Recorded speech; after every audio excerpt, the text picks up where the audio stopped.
Amare sinjabu numa michirama Amare sinjabu numa michirama Garanil manama korba jichirama Argehuma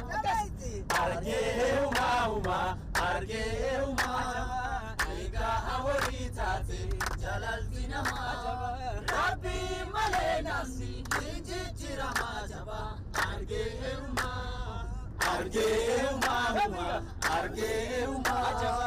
Ega aworitate jalaltinama Rabbi malenamni jichirama jaba Argehuma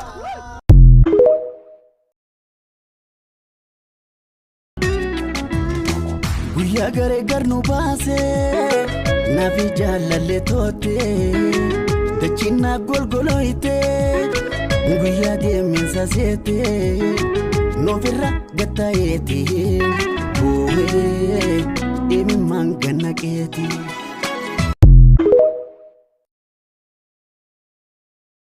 በጣም የምትወጠሩ ሰዎች ሰው ሁኑ ዝም ብሎ አሞርፎስ ዝም ብሎ ባለስልጣን ሱፍ ለባሽ የተቸገረ እንደ ልቡ የማይናገር ከናንተው ስንት ሰው ነው የኋላ በር ያስከፈተ መኪና ውስጥ የሚቀመጥ መጥፎ ካልቸር ነው ብዙ የኢህአዴግ ወንድሞቻችን የበላው ይሄ ነው ውስጣቸው ቀፎ ነው ባዶስ በሱፍ ምክንያት ካልተከፈተ የማይወርዱ የማይወጡ በቃ የተከበሩ ያስከበሩ ፎርጌት ኢት ሰውን አንተ ሰውንና ስራ ምን ነው ጭንቀቱ ልትሞት እኮ ነው ምን ያሰቃይሃል በሱፍ ውስጥ ሰውን እንደ ሰው ተራመድ ሰው ውደድ አልቅስ ሳቅ እርዳ ስራ ዝም ብሎ ከኋላ ወንበር እንደዚህ ጥሩ አይደለም የኋላ ወንበር በሽታ ከናንተ ውስጥ ተነቅሎ ሲወጣ ሰው መሆናችሁን ስታቁ ያ ሾፌር ያ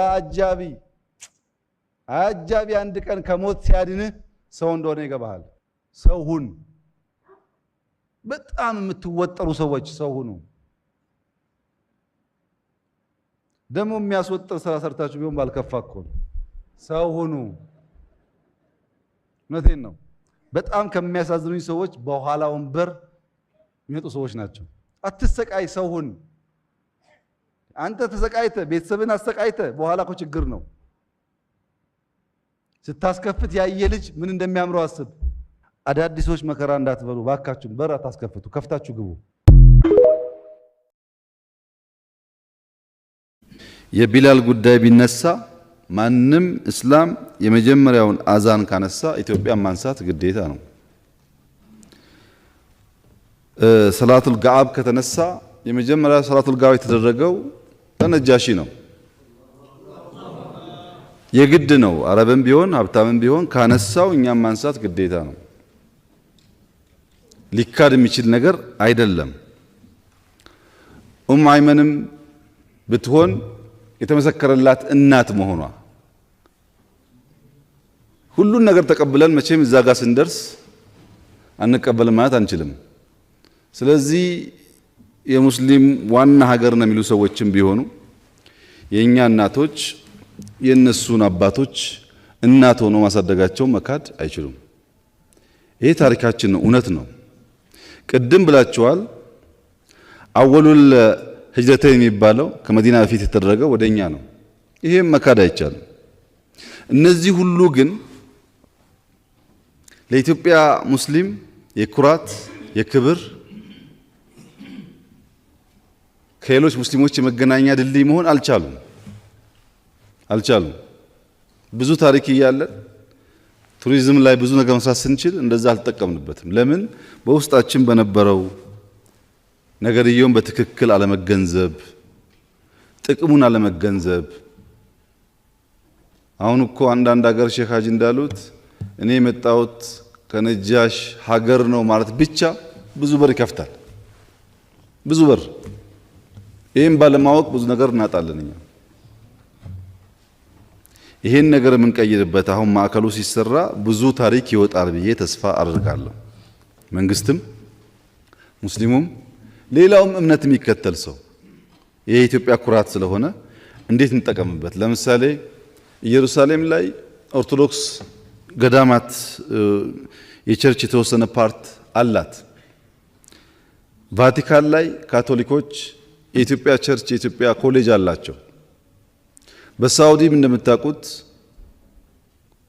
አባ ጅፋር ያሰሯቸው አንድ አይደሉም፣ ከአንድ በላይ ቦታዎች አሉ።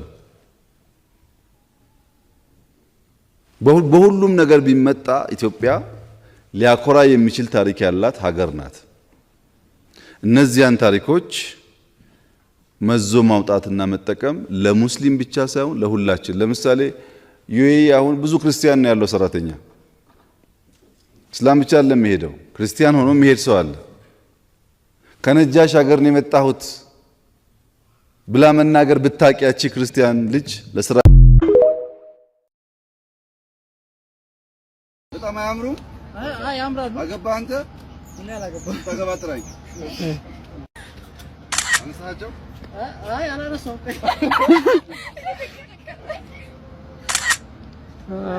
በጣም አያምሩም? አይ ያምራሉ። አገባ አንተ? እኔ አላገባም። ተገባ ጥራኝ።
ቢሮ ተቀምጠህ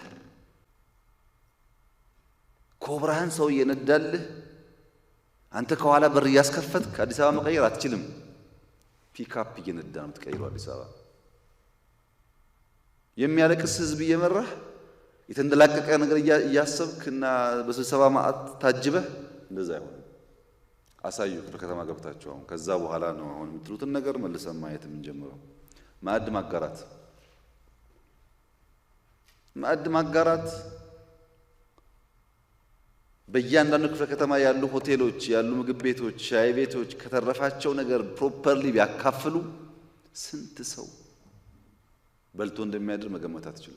ሁሉ አይሁን ግድ የለም 1500 መግቡና የማንችለውን ቀስ እያልን እንደርስበታል። በእናንተ ክፍለ ከተማ ማዕድ ማጋራት ካልቸር ይሁን። ልክ ህፃናት እንደመገባችሁት ማለት ነው። አስተባብረ 10 ሰው 5 ሰው ቤት ስራ አፍርሰ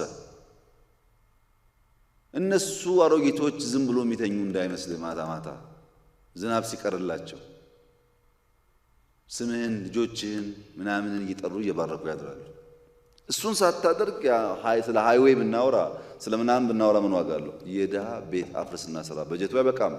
ለምነ ስራ፣ አስተባብረ ስራ። አሁን እዚህ ያለ ካቢኔ 20 ሰው 30 ሰው እያንዳንዳችን 5 ከሰራን 50 ቤት ሰራን። 10 ከሆነ ደግሞ በጣም ብዙ ቤት እንሰራለን ማለት ነው።